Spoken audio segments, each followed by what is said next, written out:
Hello friends, welcome to today session. இன்னைக்கு நம்ம emergency ஃபண்ட்ஸ்னா என்ன, அது எதுக்காக சேவ் பண்ணணும், எவ்வளோ சேவ் பண்ணணும் அப்படிங்கிறத டீட்டெயில்டாக பார்க்கலாம். ஓகேங்களா? ஸோ ஃபர்ஸ்ட் எமர்ஜென்சி ஃபண்ட்ஸ் அப்படின்னா என்னன்னு கேட்டிங்கன்னா, ஃபார் எக்ஸாம்பிள் உங்களோட எக்ஸ்பென்ஸ் ப்ளஸ் அதர் பிளான்ஸ் எல்லாம் நார்மலாக போயிட்டு இருக்கும். இன்வெஸ்ட்மெண்ட், இன்சூரன்ஸ் இது எல்லாமே நார்மலாக போயிட்டு இருக்கும். ஆனால் நீங்கள் இதுக்குன்னு தனியாக ஒரு அக்கௌண்ட்டில் ஒரு ஃபண்டை வந்து அலோகேட் பண்ணி வச்சிருக்கணும். ஓகேங்களா? ஃபார் எக்ஸாம்பிள் உங்களோட மந்த்லி எக்ஸ்பென்ஸ் வந்து 50,000னா பர்டிகுலர் அமௌண்ட்டை வந்து எமர்ஜென்சி ஃபண்ட்ஸ்ன்னு சொல்லி நீங்கள் அலோகேட் பண்ணி வச்சிருக்கணும். அந்த ஃபண்ட்ஸை எமர்ஜென்சி சுச்சுவேஷன்ல மட்டும்தான் யூஸ் பண்ணணும். எமர்ஜென்சி சுச்சுவேஷன் அப்படின்னா என்னன்னு கேட்டீங்கன்னா, ஃபார் எக்ஸாம்பிள் உங்களுக்கு வந்து ஃபியூ மந்த்ஸா சேலரி வரல, நீங்க ஜாப் போயிட்டு இருக்கீங்க, ஆனா உங்களோட சேலரி கோட்ல இருக்கு ஃபார் வாட் எவர் ரீசன் அப்படின்னா அந்த மாதிரி சுச்சுவேஷன்ல நீங்க யூஸ் பண்ணிக்கலாம். இல்ல வந்து ஜாபே போயிடுச்சு, நீங்க வந்து கம்பெனி விட்டு வெளியே வந்திருக்கலாம், இல்ல வந்து லே ஆஃப்னால இருக்கலாம், வேற for what ever reason again. ஓகேங்களா? அந்த மாதிரி டைம்ல யூஸ் பண்ணிக்கலாம். அதே மாதிரி மெடிக்கல் எமர்ஜென்சி, நீங்க ஒரு எமர்ஜென்சினால ஹாஸ்பிட்டலைஸ்ல அட்மிட் ஆகுறீங்க. ஸோ அந்த மாதிரி சுச்சுவேஷன்ல இன்கேஸ் உங்ககிட்ட மெடிக்கல் இன்சூரன்ஸ் இல்ல அப்படின்னா நீங்க நீங்க தான் பில்ல பே பண்ணி ஆகணும். ஸோ அந்த மாதிரி டைம்ல கூட உங்களோட ஃபண்ட்ஸ் யூஸ் பண்ணிக்கலாம். ஸோ இந்த பர்பஸ்க்காக மட்டும் யூஸ் பண்ணக்கூடியது எமர்ஜென்சி ஃபண்ட்ஸ். இதை வந்து நார்மல் டே டு டே எக்ஸ்பென்ஸ்க்காகவோ, வெக்கேஷனு பிளஸ் வந்து பில்லு பே பண்றது அந்த மாதிரி ரீசனுக்காக இந்த ஃபண்ட்ஸை யூஸ் பண்ணக்கூடாது. ஓகேங்களா? அதே மாதிரி இந்த எமர்ஜென்சி ஃபண்ட்ஸ்ல எவ்வளோ ரிட்டர்ன்ஸ் வரும்னு கேட்டீங்கன்னா, நம்மளோட பர்பஸ் பார்த்தீங்கன்னா ரிட்டர்ன்ஸ் ஜென்ரேட் பண்றது கிடையாது. எமர்ஜென்சி ஃபண்ட்ஸ்ன்றது நம்மளோட பிரின்சிபல் ப்ரொடெக்ஷன், அதாவது 99.9% உங்களோட பிரின்சிபல் ப்ரொடெக்டட் ஸ்கீமா இருக்கணும். ஐதர் நீங்க வந்து ஃபிக்ஸ்ட் டெபாசிட்ல போட்டு வைக்கலாம், இல்ல வந்து ரெக்கரிங் டெபாசிட்டா நீங்க வந்து கிரியேட் பண்ணலாம், இல்ல நார்மல் பேங்க் அக்கௌண்ட்ல வைங்க. ஸோ 50% ஆஃப் த எமர்ஜென்சி ஃபண்ட்ஸை வந்து நீங்க பேங்க்ல ஹோல்ட் பண்ணலாம். மீதி 50% ப்ரிஃபரபிளி வந்து லிக்விட் மியூச்சுவல் ஃபண்ட்ஸ்ல ஹோல்ட் பண்ணுங்க. அதுல பாத்தீங்கன்னா கேபிட்டல் ப்ரொடெக்ஷன் 99.99 வரைக்கும் கொடுக்குறாங்க ஜென்ரலா. ரிட்டர்ன்ஸ் எவ்வளவு வரும்னு கேட்டீங்கன்னா, டிப்பிக்கலா பிக்ஸ்ட் டெபாசிட்ல வர அதே ரிட்டர்ன்ஸ் தான், வித் சம் ஃபிளெக்சிபிலிட்டி, டாக்ஸ் பெனிஃபிட்ஸ்லாம் வரும்.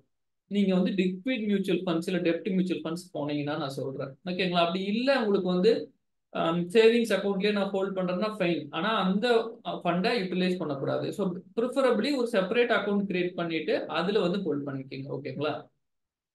ஸோ இதுதான் எமர்ஜென்சி ஃபண்ட்ஸோட டெஃபினேஷன். இப்ப நான் அது ஏன் தேவை அப்படிங்கிறதையும் சொல்லிட்டேன். நான் ஒன்று for what ever economic reasons நீங்க அதை தேவை. அதே மாதிரி பார்த்தீங்கன்னா அதை யூஸ் பண்றதுக்காகவும், அதே மாதிரி நம்மளுக்கு வந்து இப்போ இன்கேஸ் நம்மளோட மந்த்லி எக்ஸ்பென்ஸை மேனேஜ் பண்ண முடியலன்னா நம்மளோட வந்து பிளானிங் எல்லாமே கொலாப்ஸ் ஆயிடும். நம்ம வந்து ஒரு கோல் பிளான் பண்ணி வச்சிருப்போம், short term, long term, retirement பிளானிங்லாம் பண்ணியிருப்போம். இன்கேஸ் எமர்ஜென்சி ஃபண்ட்ஸ் இல்லை அப்படின்னா உங்களோட பிளானிங் எல்லாமே கொலாப்ஸ் ஆயிடும். நீங்க வந்து ரொம்ப ஸ்ட்ரெஸ்ஃபுல் ஆயிடுவீங்க, ஆங்ஸைட்டி, ரொம்ப ஆங்ஷியஸ் ஆயிடுவீங்க. இப்போ இந்த மாதிரி இஷ்யூஸ்க்காக தான் வந்து நம்ம எமர்ஜென்சி ஃபண்ட்ஸ் ஒன்று அலோகேட் பண்ணி வச்சிருக்கணும். அதே மாதிரி இன்கேஸ் உங்ககிட்ட எமர்ஜென்சி ஃபண்ட்ஸ் இல்லை அப்படின்னா ஒரு சுச்சுவேஷன் வரும்போது நம்ம ஜென்ரலா போயிட்டு யாருக்கையாவது ஃப்ரெண்ட்ஸ் ரிலேட்டிவ்ஸ்ட கடன் வாங்குவோம். அப்படி கிடைக்கலன்னா பர்சனல் லோனு அந்த மாதிரி லோன் போடுவோம். ஸோ இதெல்லாம் தேவையே இல்லை அப்படிங்கிறது. Everybody must plan for emergency funds. நிறைய பேர் சொல்லுவாங்க, நான் வந்து இன்வெஸ்ட்மெண்ட் பயங்கரமா பண்ணியிருக்கேன், நான் லம்சம் பண்றேன், எஸ்ஐபி பண்றேன், நான் வந்து கோல்டு வச்சிருக்கேன், அது நிறைய அசெட்ஸ் வச்சிருக்கேன் அப்படின்னுவாங்க. ஆனா எவ்வளவு எமர்ஜென்சி ஃபண்ட்ஸ் வச்சிருக்கீங்க அப்படின்னு கேட்டா ஜீரோ. ஸோ தயவு செஞ்சு அந்த மாதிரி இருக்காதீங்க. நம்மளோட லைஃப்ல ஃபைனான்சியல் பிளானிங் பொறுத்த வரைக்கும் ப்ரையாரிட்டி என்னன்னு கேட்டீங்கன்னா, ஃபர்ஸ்ட் எமர்ஜென்சி ஃபண்ட்ஸ், செகண்ட் பாத்தீங்கன்னா டேர்ம் இன்சூரன்ஸ், அதாவது உங்களோட income protection, third health insurance, fourth தான் இன்வெஸ்ட்மெண்ட், அதாவது wealth generation. So first priority பாத்தீங்கன்னா எமர்ஜென்சி ஃபண்ட்ஸ் தான். ஸோ இப்போ ஏன் இதுக்கு நம்ம இவ்வளோ ஸ்ட்ரெஸ் கொடுக்குறோம் எமர்ஜென்சி ஃபண்ட்ஸ்க்கு அப்படின்னா, இப்போ ரீசெண்டாக நீங்கள் நியூஸ்ல எல்லாம் பார்த்துட்டு இருப்பீங்க, ஹோல் டெக் இண்டஸ்ட்ரியே பார்த்தீங்கன்னா வந்து ரொம்ப ஃபிளாட்டா வீக்காக தான் இருக்கு. ஆக்சுவலாக நிறைய லே ஆஃப் நடந்துட்டே இருக்கு. லாஸ்ட் இயர் 2023ல பார்த்தீங்கன்னா ஏகப்பட்ட லே ஆஃப் நடந்துச்சு. ஆனா இந்த ஸ்டாட்டிஸ்டிக்ஸ் எல்லாம் நம்மளுக்கு வெளியே நியூஸ்ல தெரிஞ்ச ஸ்டாட்டிஸ்டிக்ஸ் மட்டும்தான். ஆக்சுவலா நம்பர்ஸ் பார்த்தீங்கன்னா வெரி ஹியூஜ். நிறைய நம்பர்ஸ் பார்த்தீங்கன்னா நியூஸ்ல வரவே வராது. ஏன்னா அவங்க அதெல்லாம் வந்து எங்களோட நார்மல் ப்ராசஸ்ன்னு சொல்லிடுவாங்க. ஓகேங்களா? ஸோ இப்போ பார்த்தீங்கன்னா ரீசெண்டாக யூஎஸ்ல எல்லாம் பயங்கரமா அஃபெக்ட் ஆயிருக்காங்க. யூஎஸ்ல ஆப்வியஸா அஃபெக்ட் ஆகும்போது இந்தியாவிலேயே கண்டிப்பாக ரிஃப்ளெக்ட் ஆகும். நீங்க ஒரு 10 பேர் டெக் இண்டஸ்ட்ரியில இருக்கவங்ககிட்ட பேசுனீங்கன்னா அதுல 2-3 பீப்புள் பாத்தீங்கன்னா they are very anxious about lay off. எல்லாமே ஒரீடா இருக்காங்க. ஸோ அந்த மாதிரி சுச்சுவேஷன்ல தான் நம்ம இப்ப கரண்டா இருக்கோம். அப்படிங்கும்போது எமர்ஜென்சி ஃபண்ட்ஸ் தான் ஃபர்ஸ்ட் ப்ரையாரிட்டி. ஓகேங்களா? ஸோ இந்த லே ஆஃப்னால என்னென்ன இஷ்யூஸ் நடக்கும்னு பார்த்தீங்கன்னா, இப்போ இருக்க ஃபர்ஸ்ட் பார்த்தீங்கன்னா 40% அமெரிக்கன்ஸ் பார்த்தீங்கன்னா அவங்களோட லைஃப்ல ஜாப் லாஸை பார்த்துருக்காங்க. அதே மாதிரி பார்த்தீங்கன்னா 48% பார்த்தீங்கன்னா அந்த லே ஆஃப் ஆன்சைட்டியோட தான் வாழ்ந்துட்டு இருக்காங்க.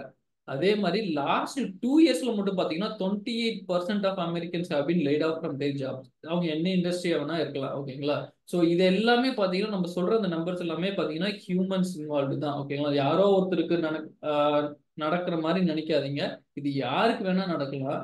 இவர் நிறைய பேர் சொல்லுவாங்க, நான் வந்து நல்லா பர்ஃபார்ம் பண்ணிட்டு இருக்கேன், நான் வந்து ஏ ரேட்டிங் வாங்குறேன், +1+ ரேட்டிங் வாங்கிட்டு இருக்கேன், எனக்கெல்லாம் கவலையே இல்லை, எனக்கு ஜாப் 100% கேரண்டின்னு சொல்லுவாங்க. அப்படிலாம் கிடையவே கிடையாது.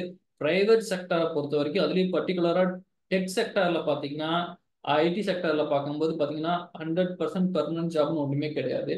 ஈவன் ரீசெண்டா ஒரு ஃபியூ டேஸ் பேக் என்னன்னா, மைக்ரோசாஃப்ட்ல ஒருத்தர் லே ஆஃப் பண்ணியிருக்காங்க. அவர் பார்த்தீங்கன்னா 33 இயர்ஸா மைக்ரோசாஃப்ட்டுக்காக கண்டினியூஸா ஒர்க் பண்ணவர். அவரு கரண்டா பாத்தீங்கன்னா ஒரு ஹோல் டிவிஷனையே லீட் பண்ணிட்டு இருந்த ஒரு நபர். அவரை ஏன் லே ஆஃப் பண்ணாங்கன்னு கேட்டீங்கன்னா, அந்த அவரோட ஹோல் டிவிஷனையே வந்து ரொம்ப இன்னோவேட்டிவா வந்து ரெனோவேட் பண்ணியிருக்காரு அவரு. புது புது டெக்னாலஜிஸ் எல்லாம் ஃப்ரேம் ஒர்க்லாம் யூஸ் பண்ணி ரொம்ப நல்லா டெவலப் பண்ணியிருக்காரு ரீசெண்டா. ஸோ இப்போ என்ன ஆயிடுச்சுன்னா, அவருக்கு அந்த இம்ப்ளிமெண்டேஷன் 100% முடிச்சு எல்லாமே வந்து லைவ் ஆனனால அவருக்கு இப்போ ஃபியூச்சர்ல ஒரு ரோல் அந்த டிவிஷன்ல கிடையாது. ஓகேங்களா? அவரோட ஜாப் முடிஞ்சிருச்சு. ஸோ அதனால வந்து அவரை வந்து அடிச்சிட்டாங்க. அதுக்கு மட்டும் கிடையாது. மேபி அவர் வந்து அவரோட எக்ஸ்பென்ஸ், அதாவது சேலரி பார்த்தீங்கன்னா அதிகமா இருக்கலாம். அண்ட் அதர் ரீசன்ஸ், ஹோல் செக்டரே கம்மியா போயிட்டு இருக்கு. So they have to send off some பீப்புள்ங்கும் போது யாரை வேணா சென்ட் ஆஃப் பண்ணுவாங்க அப்படின்றதுக்காக தான் வந்து இந்த ரீசன் நான் சொல்றேன். அவர் வந்து 33 கண்டினியூஸ் இயர்ஸா மைக்ரோசாஃப்ட்டுக்காக ஒர்க் பண்ண ஒரு நபர். ஓகேங்களா? அவருக்கே அந்த நிலைமைனா யாருக்கு வேணா இந்த சுச்சுவேஷன் வரலாம். ஸோ எனக்கு வராது அப்படின்ற ஒரு கேரண்டியோட தயவு செஞ்சு இருக்காதீங்க. ஓகேவா? ஸோ நெக்ஸ்ட் எப்படி எமர்ஜென்சி ஃபண்ட் பில்ட் பண்றது அப்படின்னா, ஈவன் நீங்க வெரி ஸ்மால் அமௌண்ட்டா ஸ்டார்ட் பண்ணாலும் பரவாயில்ல, ஈவன் 1000 rupees வச்சு ஸ்டார்ட் பண்ணாலும் பரவாயில்ல, கன்சிஸ்டண்டா வந்து அதை கான்ட்ரிபியூட் பண்ணிட்டே இருங்க. எங்கெல்லாம் சேவிங்ஸ் ஆப்பர்ச்சுனிட்டி இருக்கோ அங்க எல்லாமே உங்க பட்ஜெட்டை கம்ப்ளீட்டா ரிவ்யூ பண்ணி சேவ் பண்ணுங்க.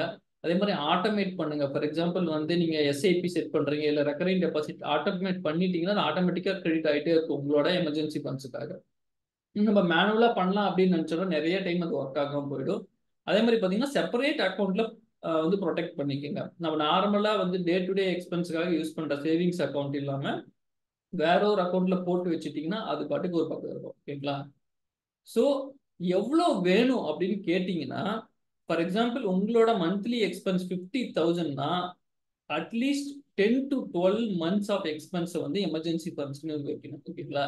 நம்மளோட கேஸ்ல 50,000 எடுத்துக்கிட்டோம்னா அட்லீஸ்ட் ஒரு 5 to 6 lakhs நீங்க வச்சிருந்தீங்கன்னா மட்டும்தான் ஹோல்ட் பண்ண உங்களால சர்வை பண்ண முடியும். இன்கேஸ் இந்த மாதிரி ஒரு சுச்சுவேஷன் உங்களுக்கு வரும்போது. ஏன் அப்படி சொல்றோம்னா, இப்போ இன்கேஸ் வந்து நம்ம வேலையை விட்டு வந்துட்டோம் இல்லை அனுப்பிச்சிட்டாங்க அப்படிங்கும் போது இம்மிடியட்டா ஜாப் கிடைச்சிருச்சு, நம்ம செட்டில்டுனா ஃபைன். இன்கேஸ் கிடைக்கல அப்படின்னா வந்து நீங்க வந்து ஸ்கூல் ஃபீஸ் பே பண்ணணும், பஸ் ஃபீஸ் பே பண்ணணும், மெடிக்கல் பில்ஸ், இன்சூரன்ஸ், அந்த மாதிரி பார்த்தீங்கன்னா நிறைய எக்ஸ்பென்ஸ் இருக்கு. ஸோ இது எல்லாமே மேனேஜ் பண்ணணும்னா at least 10 to 12 months of monthly expense இருக்கணும்.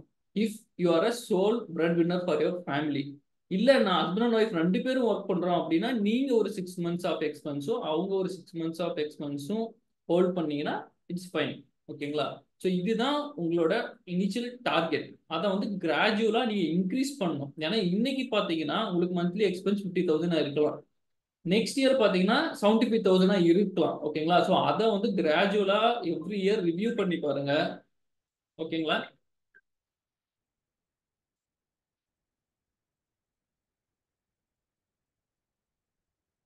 ஸோ கிராஜுவலா ரிவ்யூ பண்ணி எவ்ரி இயர் ரிவ்யூ பண்ணி பாருங்க, இன்க்ரீஸ் பண்ணுங்க தேவைப்பட்டுச்சுன்னா. அதே மாதிரி ஒரு மைல் ஸ்டோனை அச்சீவ் பண்ணிட்டீங்க அப்படின்னா அது கண்டிப்பா செலிப்ரேட் பண்ணுங்க. ஃபார் எக்ஸாம்பிள் வந்து உங்களோட கோல் வந்து 10 lakhs ஆஃப் எமர்ஜென்சி ஃபண்ட்ஸ் அப்படின்னா நீங்க ஆஃப்டர் சர்டன் டைம் நீங்க வந்து அந்த 10 lakhs அச்சீவ் பண்ணிட்டீங்க அப்படின்னா அது ஒரு மைல் ஸ்டோன், உங்களுக்கு மேஜர் மைல் ஸ்டோனா செலிப்ரேட் பண்ணுங்க. ஓகேங்களா?